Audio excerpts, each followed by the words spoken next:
Hey guys, it's Mike Monty, one half of Long Island's number one pro wrestling broadcast. And we want to reach out to all the fans out there who have supported our show to say thank you. Thank you for making 2021 one of our best years. And one of our best years was because of Anchor. Anchor, the way that you can have your voice heard. You can be just like us. Record your own podcast. Use the Anchor tools to edit your podcast. Use it on a phone. Use it on your computer. It's everything you need to make a podcast in one place.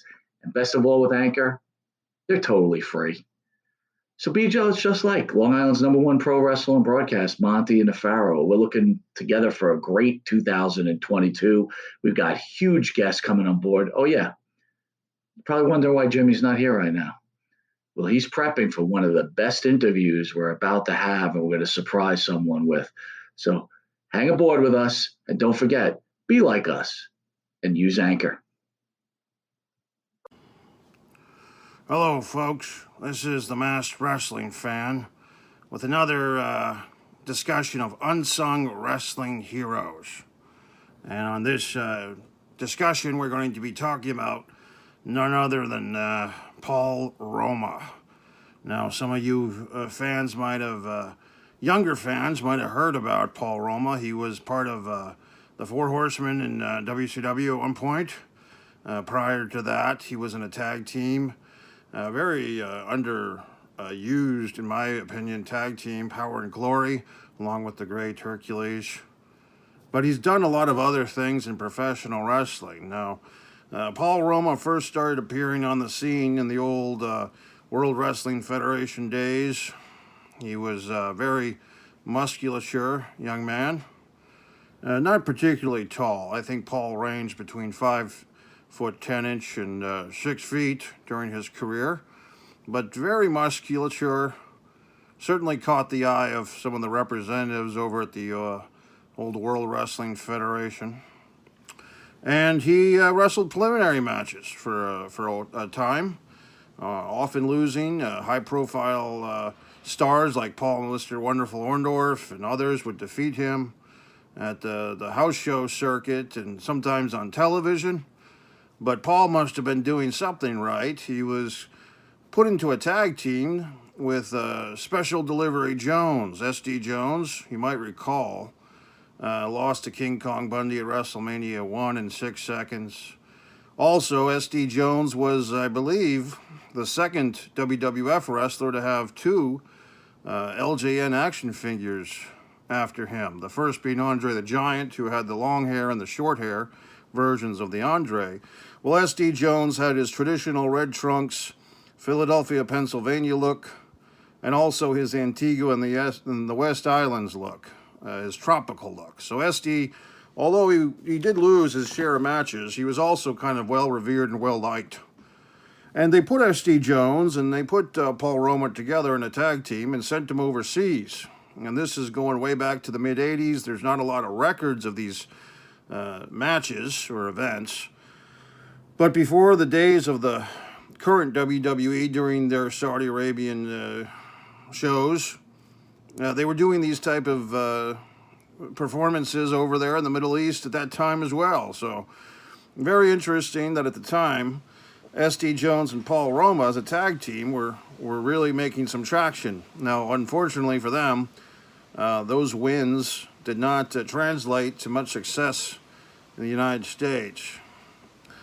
Now, maybe a year or so later, Paul Roma found himself being teamed up with another young comer, Jimmy Powers. Similar look, similar build.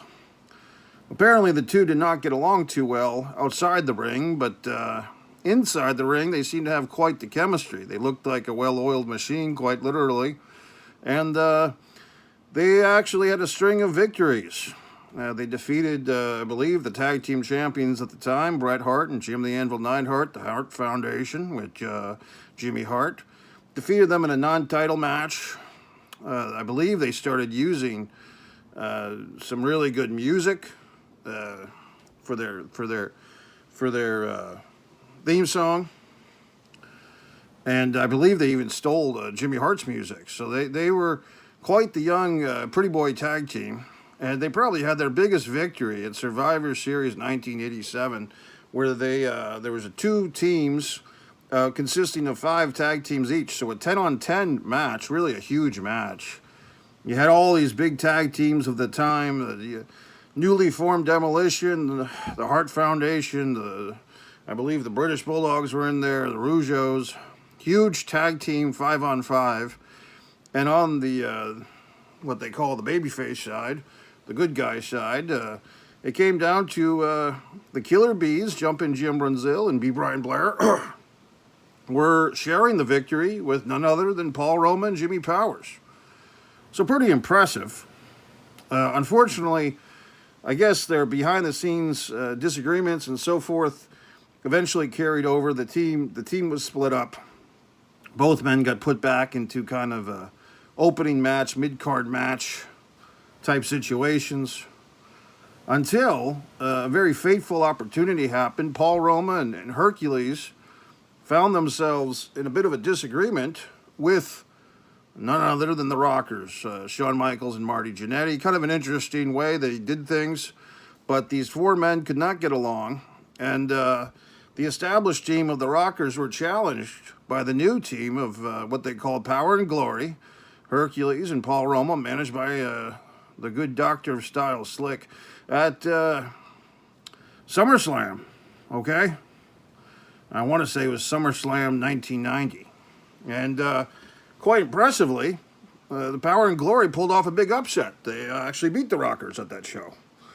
So this tag team had quite a bit of momentum, and they really seemed like they had great chemistry, much more chemistry than Paul had shown with prior tag team partners like Jimmy Powers. And Hercules seemed to have a fresh look on life. It was very exciting for the team, and they also had a very good finishing maneuver where Hercules would deliver a superplex of the fallen opponent into the middle of the ring, and at the same time, Paul Roma would already be launching himself for a body press onto the prone opponent on the mat. Very devastating move by Power and Glory, okay? Unfortunately for these gentlemen, their team hit a bit of a rocky road, speaking of ice cream, when they were suffering through injuries, but still had a big grudge match against the Legion of Doom, Hawk and Animal, scheduled for WrestleMania 7. And with all those injuries, Paul Roma still suffered the fate of that flying clothesline off the shoulders of Animal by Hawk, and was pinned. Interestingly enough, that match, which collects in, and it's just under a minute. I believe it's 59 seconds is the official time. Probably the best 1-minute match you'll ever see. And I don't mean that disparagingly or humorously. I just think it was a very good match for being a 1-minute match. And like I said, both men, Hercules and Paul, were severely injured. So credit to them for even being there in the first place. It's not like that's the Shawn Michaels who stubs his toe and can't defend the title. Well, that's another point for another time.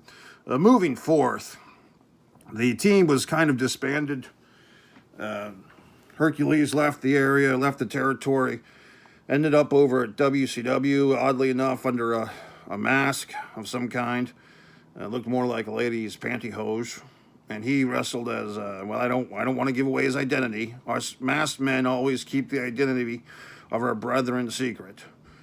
Moving forth, Paul Roma kind of just sat around the old WWF for a little while, and then he basically left. And that was the end, more or less, of his WWF tenure. Then he shows up over in World Championship Wrestling, Slamboree 93, a Legends Reunion, and they had promoted this reunion of the Four Horsemen, Tully Blanchard, Arn Anderson, Ole Anderson, and Ric Flair. They had promoted this for weeks leading up to this pay-per-view. And unfortunately, negotiations between WCW, I don't know if it was Jim Herd or someone else at that point, but it fell through with Tully Blanchard. They could not agree to an agreement. And the Horsemen were left with an open spot. And for whatever reason, Ole Anderson apparently picked up the phone and he called Paul Roma and he offered him the position, and Paul took it. but it ultimately was not a good fit in the eyes of the fans. Now, I tend to think that it wasn't just Paul's fault. First off, once Ole appeared at that Slamboree 93, he was done. He did not wrestle any matches in that 1993 era of the Four Horsemen. So basically, you had three horsemen. You had Paul Roma, Ric Flair, and Arn Anderson. And with the notable exception of Fifi the Maid, you really had no manager or valet, as we used to call the women managers. We had nothing like that for this version of this incarnation of the Four Horsemen. So it was pretty disappointing. However, during that time, Ric Flair was still able to win the World Heavyweight Championship of some kind, defeating what was the NWA title, defeating Barry Windham for that NWA World title, I believe, at Beach Blast 93. Windham had injured his knee in that match, and Flair took advantage with the figure four for a pinfall by figure four victory. Meanwhile, Paul Roma and Arn Anderson, and the other two members of the Three Horsemen of sorts, were teaming up to feud with a team of the Hollywood Blondes, Steve Austin and Brian Pillman. And that kind of accumulated not till, I believe, September, when Arn and Roma challenged the Hollywood Blondes of the Clash of Champions for the tag team title. Unfortunately, Steve Austin had been injured and was replaced by Lord Steven Regal. And Steven Regal was kind of put in a tough spot. He was new to the territory, but him and Mr. Pillman ended up losing the match and the titles on behalf of the Hollywood Blondes. And Roma and Arn now were the WCW World Tag Team Champions, but somewhat controversial because they had not defeated the full championship team, and it just seemed like they couldn't get quite off the ground. Although they did have the tag team title, and Roma, as far as I'm concerned, as far as I know, this was his first World Tag Team Championship, 1993, after being around the business for almost 10 years. Eventually, that fit of Paul Roma and the Four Horsemen it proved to not be very good. And Paul turned on his partner, Arn Anderson, made a switch, so to speak. And then he showed up as the new partner of Paul Mr. Wonderful Orndorff, as one of the men who had defeated him so many times in the old WWF territory years earlier. So now you have this new tag team, kind of a bad guy team of Paul Roma and Paul Orndorff, the Pauls. But they were actually called Pretty Wonderful. And they had a good friend of mine, a colleague, the Assassin, in their corner. The Assassin. You might want to edit that. But this team, Pretty Wonderful, Orndorff and Roma, really had a good look together, kind of an older veteran, Mr. Wonderful, and kind of a younger veteran at that point, Paul Roma. Really good team. Paul had grown his hair out quite a bit, looked good. And they were able to win 2 tag team championships.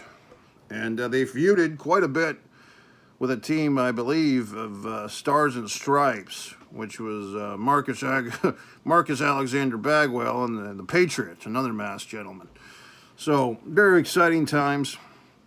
Eventually, Pretty Wonderful, I think they could have stayed together longer, in my opinion. However, they were kind of, once they had lost the titles, they were kind of pushed down a few ranks. In a very controversial situation involving Mr. Roma. I believe it was at a pay-per-view for WCW early 1995 in Baltimore. I believe the pay-per-view was Super Bowl 5. So I think this is January or February, early February, late January, 1995, Baltimore Arena.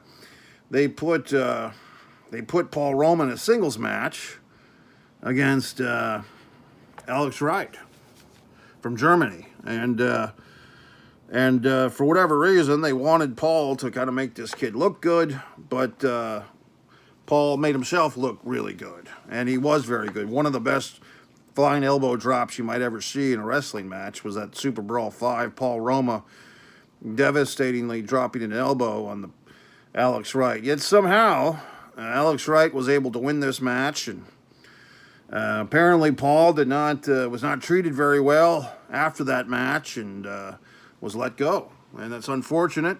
Paul Orndorff actually made his way to ringside during that affair and watched the match. But it didn't do Mr. Roma much good, as he was released, which is kind of sad. I'm trying to just, there's so many good wrestling talents that don't get treated well by these rotten promoters, okay? Apparently, a couple of years later, Paul was able to get a couple of tryout matches back with the old WWF, a couple of dark matches. They took another look at him, but I think he probably would have fit in well for that Attitude Era of WWF programming. However, he was not signed to wrestle. And from what I understand, for the last 20 or so years, Paul Roma has done various business activities, and including running his own wrestling school up there in Connecticut. From what I understand, he's quite a good trainer of young talents. He seemed like one of these type of guys that just his will was strong, and he was not willing to play the game of wrestling, so to speak, with these promoters, not willing to cajole their egos or to, he was a one bedroom type of guy, if you understand what I'm saying. Paul Roma was just a real man's man, did not want to put up with any shenanigans, and just was not going to get pushed around by these guys. He also did a stint, interestingly, somewhere in that career of his, I think, in between his WWF and WCW runs, around 1990, 91, 92, he actually had a short-lived boxing career, which I think he just had a few fights. I believe his record might have been two wins, one loss, something like that.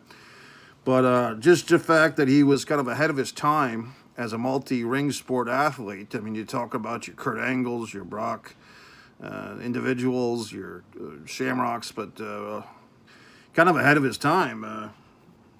Paul Roma was boxing as well as wrestling. So people often talk about Paul Roma. A lot of times for certain fans in my neck of the woods, they talk about his time with the Four Horsemen.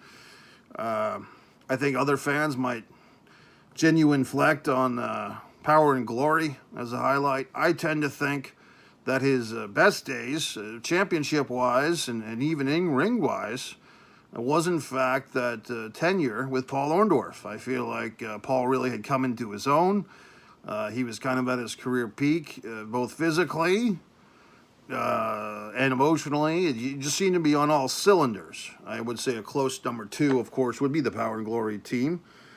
But, just a guy as an unsung hero from the mid-'80s until the kind of the mid-'90s almost. You got to say that Paul Orndorff was one of these guys that did his job, wrestled well, performed well, did his part in his career for success. And for whatever reason, the promoters or the chips just did not fall on the table correctly for Paul at times. But I always enjoyed his wrestling. Okay. So you might be wondering, fans, where have I been? I've had some situations on the Mass Wrestling Fan home front. I won't bore you with the details, but I'm going to pledge to do much better with these videos in a timely fashion. I've just had some issues, and once again, the masked man never reveals his own problems. It's not your concern. Don't worry about me. I'll be fine. But in any event, the Monty and the Pharaoh up in Long Island doing very well with their interviews. We've had some great unfortunate losses in our wrestling community recently. J.J. McGuire, the great musician, going back to last year, and others have passed away on us. It's been quite sad. Jerry Jarrett recently passed. He's a great hero of wrestling, both in front of the camera and behind it. Jerry was a wonderful promoter, and just breaks my heart to see him pass on to that big Budokan Hall in the sky. We've had some other, one of the Briscoe boys there passed away at a young age in a horrible car accident. So The old mass wrestling fan is still here, still with you. Somehow they haven't found a way to kill me yet, but I'm sure my day is coming, like it is for all of us. But in any event, fans, I hope you have a pleasant day. Genuine reflect on the career of Paul Roma. Think about all the contributions he's made to the world of wrestling, and I'll see you next time on Unsung Heroes of Wrestling. Make sure you're subscribed to the old Monty and the Pharaoh channel, and also my host channel, One Wrestling Fan. One wrestling fan on YouTube. The number one wrestling fan, YouTube wrestling fan, one wrestling fan. Okay, gentlemen, have a wonderful weekend, or week, or whatever.